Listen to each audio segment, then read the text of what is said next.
can you tell me the 6 distinct phases of Indian foreign policy? What is Mera Yuva Bharat? We need to bring about more youth in the front foot. It is about leadership of the youth. What kind of threats does the agriculture in Punjab face and what are the solutions? What are the therapeutic benefits? Come, Vanshika, please come. Good afternoon. Take sir. a seat. Good afternoon, ma'am. Okay, Thank you, sir. please take a seat. So, Vanshika is a lawyer by training. She's from Chandigarh. Yes, sir. Her first option is foreign service. Yes, sir. And her optional was law. Yes, sir. Okay. And she is fond of walking and Nature walk, academic training, and reflective writing. reflective writing. Right. Okay. So, Vanshika, since foreign service is your first preference, we will start with expect a large number of questions from 2 areas. One is law, Yes, sir. and the second is diplomacy, foreign service related issues. Yes, Okay. sir. So, can you tell me the 6 distinct phases of Indian foreign policy, starting in 1947? Right after we gained independence, we started with the policy of non-aligned movement. We were not in the polarized world. We did not side with any particular country or the warring groups. We went forward with the policy of non-aligned movement. Apart from this, Was that an idealism or what? sir, in my opinion, it was more of realism, because considering the situation of India, the development of India, and the interests of nation as a whole, we went forward with the policy of non-alignment, which was a realistic idea. Right. And that continued till the first phase? This is not primarily the first phase. The first phase started right after the independence. It started with the wars which happened with our neighboring countries. So we went with the policy of Panchsheel, which involved the policies of non-interference, Agreed. recognizing the interest, the sovereignty, integrity of other nations. That is all right. Second phase? Then we went forward with the policy which we have today, which is more of multi-alignment. Okay. So, Vanshika, I'll just correct you here. There are 6 distinct phases, as I mentioned. Yes. The first phase is 47 to 62. Yes, sir. Then the China war and our defeat. Yes, sir. Then we get more realistic that the world doesn't go according to what we think or my personal competence as a world leader. World views it. World doesn't view India the way it viewed Great Britain. Yes, sir. So 62 to 71. That is the second phase. 71, then we exercise the option of, then something happens in the mid 60s. Namely, the Green Revolution, Yes, sir. Yes, sir. which takes away our dependence on the food grain ship Yes. to mouth thing. Yes, sir. Then we take more independent view and we use the kinetic option in 1971. So 62 to 71 is second phase. 71 to 91 is third phase, with the significant things like 74 Pokhran First Yes, sir. and London Club and the rest of the things. So that is that. Yes, sir. And then 91, Soviet Union disintegrates. And then we are, our main trading partner is disappeared from the scene. Then we open up the LPG reform, etc., etc. Foreign policy accordingly. 91 to then 98. Pokhran 2. 98 to 2014 and then onward. These are 6 phases. I would recommend that you please go through them, Yes, sir. because definitely a question will be asked. Yes, sir. I will Okay. read about it. So, okay. Let me quiz you on something to do with law. So, international law is a vanishing point of the jurisprudence. What is your view? Sir, in my opinion, even though international law per se is more diluting and more idealist in perspective. Okay. However, in my opinion, if we consider the diplomacy, the foreign relations, I believe international law has to hold some place of importance in it. Okay. However, since it is more of a globalized world in which we consider that sovereignty of the nation is of utmost importance. Okay, so And can you bring in John Mearsheimer here? Sorry, sir, I'm No, not you aware haven't. of Okay. this. Oh, PSIR is not your. Sorry. No problem.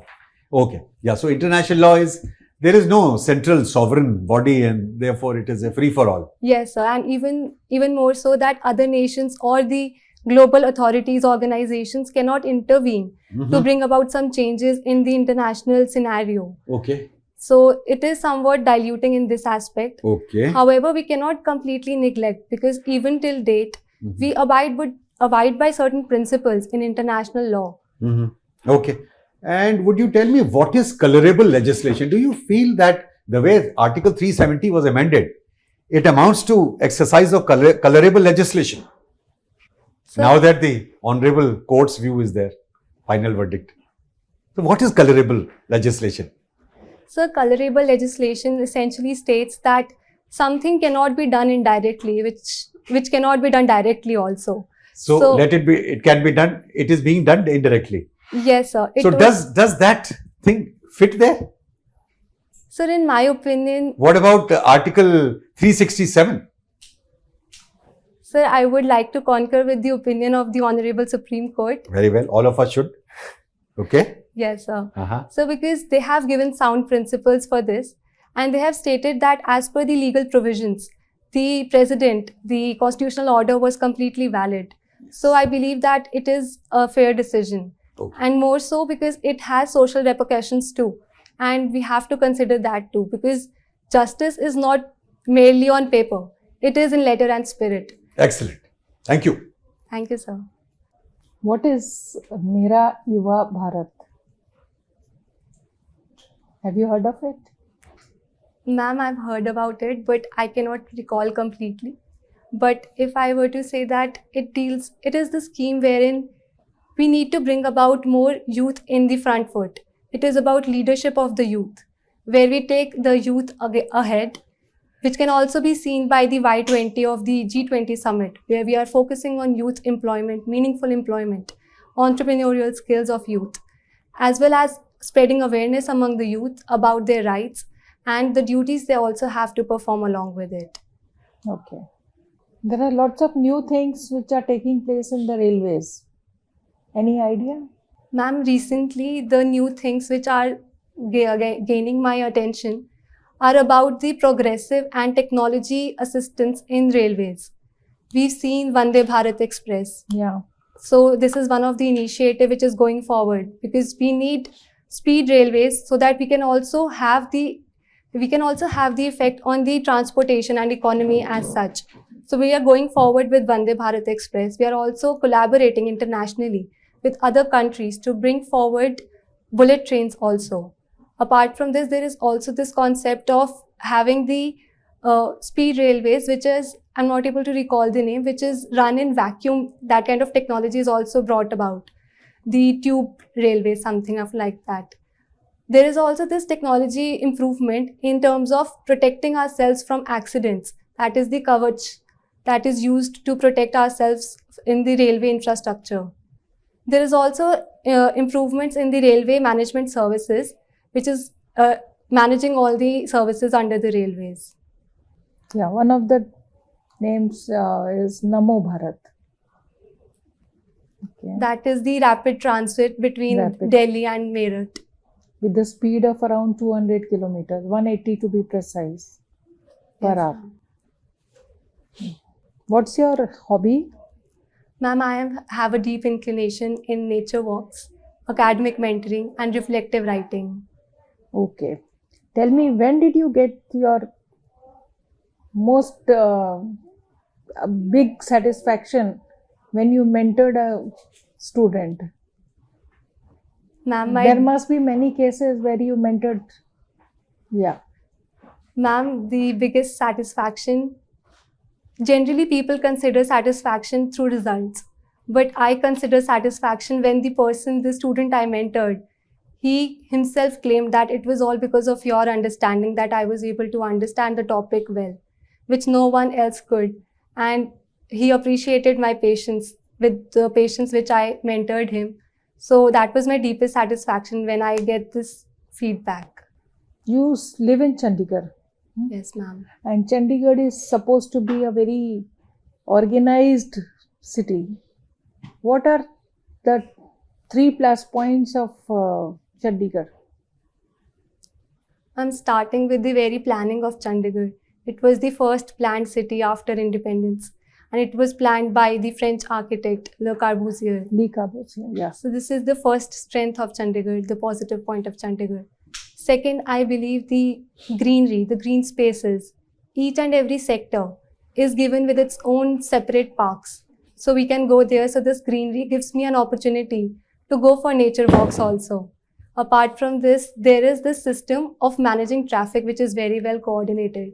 We have the V7 system of road, wherein the main arterial roads are meant for traffics which are dealing with intercity. And then we have interior roads also. So these are the 3 positive things about Chandigarh. Okay. You like reading? I like reading, but currently because of my studies, I have not been able to read something else apart from my studies, but I like reading. Which was the last book which you read? It was way back in my college. I read about Sapiens. Can you give 1 or 2 points about that book very briefly? Apart from the fact that it tells about the evolution of humans, it also gives a more holistic perspective of how human race has evolved. It gives certain goals which we need to move forward to. For instance, it tells how the human brain has evolved, and it needs to be more inclined towards the nature. And second, I remember, as far as I can remember, is about the significance of human as a community. They have laid emphasis that human as a community can move forward. And then I'm looking forward to reading its second part, Homo Deus, because I think it will give me more about inclination and evolution towards technology. So I'm looking forward to reading it. Okay. What steps would you like to take about the upliftment of women in case you are posted in a small district? Backward district, of course. Ma'am, to empower women, the first step would be spreading awareness of their rights. For this, I would be using the technology as well as education. And I will also involve role models from the small district, because in every small district, we see that there is some female leader in it. And then I would approach her to use her experience of years, and then I would use her experience to teach and spread awareness about those things. Second, I would also have some meaningful employment for them, because for empowerment, I believe the most necessary thing is financial independence. For this, I would use various schemes to skill them, to empower them, to teach them entrepreneurial skills, that whatever small things they can do, maybe knitting, sewing, I'll channelize those energies in a better way so that they can be sold not only nationally but globally. So this would be my second preference. And third would be that I would use, if they're illiterate, I would open adult education institutions for them. And I would also have the use of technology, because in today's world, digital literacy is of utmost importance. Even if they're empowered and if they do not know about digital technologies, they are more prone to cyber crimes. So then everything would be wasted and they would lose their hopes about themselves. So that would be my third thing. Thank you. Thank you. Very good. Right, you're from Punjab. Now, the agriculture in Punjab is under threat. What kind of threats does the agriculture in Punjab face, and what are the solutions? So the problems faced in Punjab, they are not per se problems, but they are challenges which we need to face very bravely. And for this, we need the dialogue between farmers, the government, and the machinery. Apart from this, we also need technological aid. So starting with the problems first, there is the repercussions of green revolution, that there is deterioration of the water level. And since there is no diversification of agriculture in Punjab, we are focusing mainly on rice and wheat. So there is this problem of farmers not having proper incomes. And then as a consequence, there is this problem of farmer suicides. Apart from this, the problem faced by farmers is that they claim for legalization of MSP. However, in my opinion, this is not a problem. Instead, they need to channelize this energy. And next important thing is that they do not get fair prices, even though we have the Mandi Commission system in the Punjab. Another problem is that stubble burning. Because of stubble burning, they not only face problems for themselves, but they also have repercussions in the entire region. So these are the problems. Is it got something to do with the argumentative nature of your profession that you got to keep arguing till you win? It can be a double thing, because if we say that there can be communication skills or argumentative skills, yes, it can be a consideration. Apart from this, another factor which I can think of is that females are more aware about their rights. If we say that they take divorce, they are more aware of their rights in contrast to other women who are coming from backward areas or who are not aware of their rights. So women who are more aware and they have been married under some circumstances which were not which were not comfortable to them. So they take the recourse of divorce, and then they also come out of this taboo consideration of divorce. So these can be the factors. I necessarily do not believe that argumentative skills would be the reason. Okay, what are India's strategic interests in Middle East? India's strategic interests, first of all, the very latest is about the India, Middle East, Europe Economic Corridor, which would be a very important step forward in transportation and reducing the time and the costs which are involved from importing and exporting from Middle East and towards India. Second is about the fuel security. We can also have that. Then we also have resources. Apart from this, the very diplomacy which we need in Middle East. Okay, so my question is that Israel is our friend, so is Iran. There's a war going on there, two adversaries in one manner. You are the Indian ambassador in Israel. You've been asked to recommend some way to bring this war to an end. 2-3 points that you think it can bring this war to an end. So, if I were posted as an ambassador, first of all, I have to seek considerations from India, the national interests of India, and what power it holds at the global arena. Because the global consensus is that for Israel to end the war, the most essential role will be played by the US. However, in the near future, if India becomes, and I really hope and wish that, and I am optimistic about it, that India will become a global superpower. So I would definitely play the role seeking the India's opinion about mediating and bringing the countries to consensus. No, I'm asking what 2-3 points would you recommend? You told me the entire thing, background is good. I would like to have the Oslo Accord. I would like to go with it, where we have the withdrawal of the Israeli forces from the Palestine. And I would go with this strategy forward. And I would also use some knowledge of international law, bringing in the fact that war would not help any of the nations in the world. Herein comes the very fact that India's consistent strategy has been of bringing peace and stability. So I would be using that to bring about peace and stability in the region. Okay, my last question. I make that statement that law is an unethical profession. One retired High Court judge said that in any case, both the prosecution and the defense know what is the truth. It is the judge who's on trial. Your views? So even though this statement is correct, but this shows the adversarial nature of the criminal system in India, justice system in India. However, making this statement as the basis, we cannot say that law is an unethical profession, because the Professional Code of Ethics of Advocacy states that we need to bring forth the opinions of different clients to the court. We need to have access to justice, because that is the fundamental right recognized by the Supreme Court under Article 21. So I do not believe that it would be unethical if we even side with the party who is wrong, because it is our profession which states that we need to bring them to the court. We need to have an opportunity of being heard, which was seen in the case of Ajmal Kasab's representation also. Because even though the entire nation was saying that it is unethical to have the legal representation of Ajmal Kasab in the court, however, we cannot deny the access to justice to him. So access is okay, you spend 20 crores on him and then eventually hang him. But 20 crore would have done a lot for very poor people of India. Okay, thank you for your views. Thank you, sir. So, Vanshika, you mentioned reflective writing. Yes, sir. What are the therapeutic benefits of journaling? So, personally, reflective writing, first of all, gives me an opportunity to think about myself, about what actions and speeches I made in a day. It gives me an opportunity to reflect about them and improve them.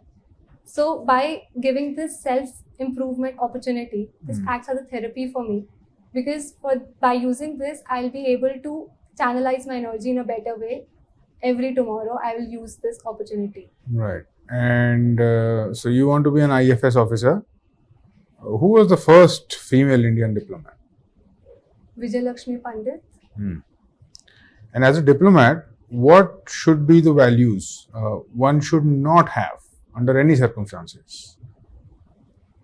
What are certain qualities that a diplomat must not have? First of all, I believe impatience.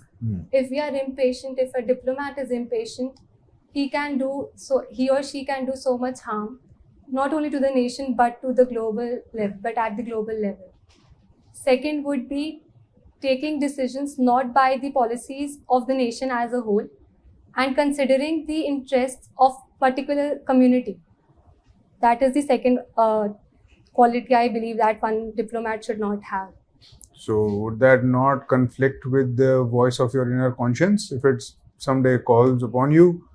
You have a choice to make between towing the line and doing something which you feel is morally correct. So here we need to differentiate between our personal morality and the constitutional morality, because we cannot completely ignore the fact that we need to abide by the constitution and the law of the land.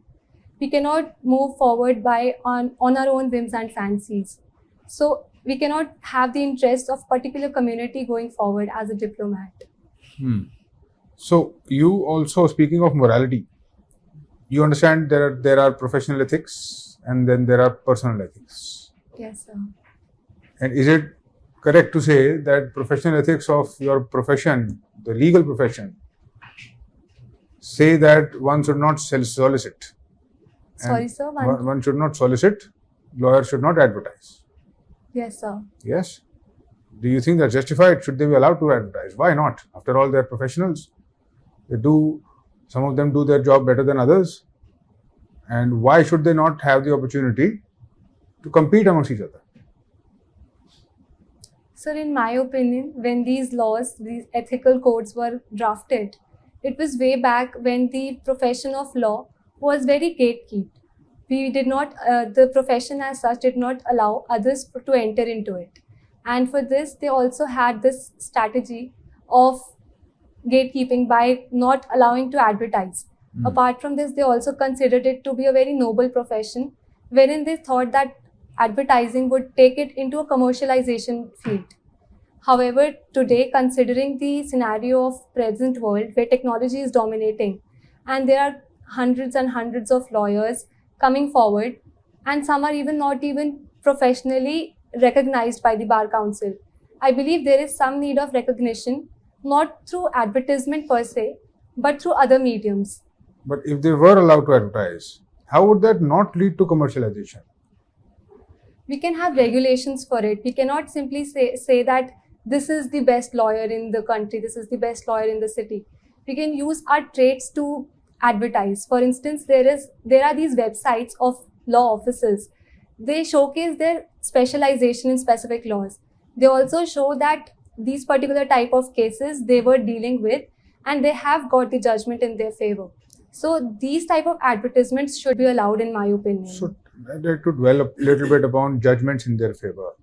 If the law is blind and if it does not really matter who is representing you as long as they present the facts, and if justice is being carried out, then can a lawyer really ethically claim credit for a judgment going in their favor? It is not only about the facts of the case, it is more about how the lawyer presents it before the court. Because evaluating the evidence is not everyone's cup of tea. For which we need particular interests towards that particular law. For instance, if there is a lawyer who does not have knowledge about technology, he cannot really deal with cyber offenses as such. For this, we need some specialization who is aware about cyber law, cyber technology, and who has himself used it. So I believe that this would bring it on par with that scenario. Okay. A question about the United States now. What would be India's stand? How would things change for us if Trump is re-elected? If Trump is re-elected, it would definitely change our stance towards the US. Not only towards US, but other things also will follow back accordingly, because we've seen that Trump had brought forward the policy of America first. So it was kind of moving towards deglobalization, which might be detrimental to our interests, because we are moving forward to globalization, Vasudhaiva Kutumbakam. Are we? Really? Yes, I believe so. Mm-hmm. And what about our hesitation in signing agreements at the COP28, in giving tangible commitments? What about our hesitation in signing FTAs? So firstly, dealing with COP28, because they were made on sound and rational basis, because we moving forward cannot completely ignore our development as such. We did not sign the methane pledge because we consider, as opposed to the developed world, Yes. we are developing, and methane emissions are not luxurious emissions. What if Trump thought the same way then? How could we blame him? So because the policies which he was following were more regressive rather than progressive. As you can see, he was backing out from various agreements which were important to bring the world at consensus and dialogue making. India is always moving forward to dialogue and engagement. However, Trump was opposed to it. My last question to you. You mentioned Yuval Noah Harari's book, Sapiens. You say you've read it. Long back. Okay. What broadly does he have to say about agriculture, which changed the way Homo sapiens exist? About 12,000 years ago, something happened. What is it? What are his views on agriculture? Was it a good thing? Was it a bad thing? What was it? Sir, I exactly do not remember about it. But as far as I can recall, it mentioned how agriculture progressed from being a natural resource to its commercialization by making it a private property. And some people had some hold over it. That's fine. Thank you. Take a seat. So, do you propose to wear a navy blue sari on the final day? I'm planning to change it now Why? Now? because people say that it is more of a coat look and it is looking like a black sari. Okay. So, which color do you propose now? Some I- light color? I'll have to look into it. So, there are those standard UPSC interview sarees available in the market Okay. with the border and, light color, off-white and, so Okay. they look very elegant and they will be useful even later on when you get selected. Okay, sir. Okay. So, what is your own assessment about your mock interview, this particular one? Was this the first one? Second. Second? So, you took it in the neighborhood. Yes, sir. Very well. So, what is your own assessment on a scale of 1 to 10? 4. That is a very, very low estimation. You are Underestimating yourself. What was the estimation before this exercise in the neighborhood? There also it was 4? Yes, sir. 4. I think it is not 4. It is above 5 and in the ballpark of maybe 5 and 6, between 5 and 6. But it can be easily taken to 8 or even 9. Okay. As far as knowledge is concerned, so here is the thing. First things first. About greeting etiquette, enter, greet the chair. Okay, sir. And if there's a lady, greet the chair and the lady. If the lady is in the chair, then greet the lady only. Okay, sir. But acknowledge the others also. While answering the questions, even if a question is asked by one panelist, when you reply, you have to glance through or generally have a look at the others also as if you are, because that question is asked on behalf of the panel. Okay, sir. You are responding to everyone. Just scan through. Okay, sir. Okay. That is the etiquette part is concerned. Rest, your body language and everything is fine. Your rhythm, speed, volume, pitch, RSVP is fine. Your articulation is fine. And one very significant thing is that any question when it is posed to you, take about 5-10 seconds to process it, what is being asked. Okay, sir. And if I may use the term, your legal term, ratio descent ID. Look at the ratio. What is the ratio of the question? What is the crux? And in a very broad format of introduction, main body, conclusion kind of a thing, you can structure your answer or keep structuring your answer and fine tuning it, but keep your sights on the broad category and what you are going to say within the scope of the question. Okay, sir. Okay. So if a question is asked on whether the lawyer wives are more prone to, so that was a good reply. And so much of elaboration perhaps was not required. That Okay, sir. one, although you have not read this theory and since you are not aware of, not privy to the details, you can only speculate. Probably one factor could be awareness of a dysfunction, awareness of the rights of the wife in a dysfunctional marriage as a lawyer, because being professional, that could be probably one, probably. Okay, so that is, Yes, sir. you must pay attention and revise all the 7 sections of your GS, Yes, sir. static as well as Correct. dynamic, current affairs, everything relatable to that, whether it is Arab-Israel conflict or India's foreign policy. India's foreign policy, Yes, sir. these type of few things which can be asked. Yes, sir. From that, those 6 phases only, India's refusal to sign non-proliferation treaty. Yes, sir. The big events like Peace of Westphalia, after 30 years war, emergence of things like Dag Hammarskjöld said that United Nations was not created to take the humanity to the heaven, but to prevent it from falling into hell. Do you agree? Words to that effect. Effectiveness of United Nations. Has it failed? Has it succeeded? Obviously, it has not failed.